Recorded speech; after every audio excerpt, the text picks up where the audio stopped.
एडियन से मैं हूं आकाश न्याजी। गुजरात जेल में कैदी को रिकॉर्डिंग डिवाइस फ्राहम करने पर 3 जेल एहलकारों के खिलाफ कार्रवाई करते हुए उन्हें मुअत्तल कर दिया गया है, जबकि कैदी जहीर के खिलाफ मुकदमा दर्ज किया गया है। बताया गया है कि जेल वार्डन मोहम्मद नजीर समेत एहलकार फरख अमीन और अदनान खान के खिलाफ थाना सिविल लाइन में मुकदमा दर्ज करवाया गया है।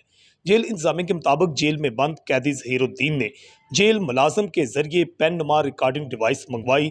2 रोज कबल जेल में बंद कैदी ने अपने साथ वाले सेल में बंद एक हवालाती अकमल की मदद से वहां पर रखी गई बाल्टी पर खड़े होकर अपने एक हाथ को हथकड़ी के जरिए जंगले से बांध दिया और अपने ऊपर तशद्दुद का सीन फिल्मा कर एक वीडियो क्लिप बनाया।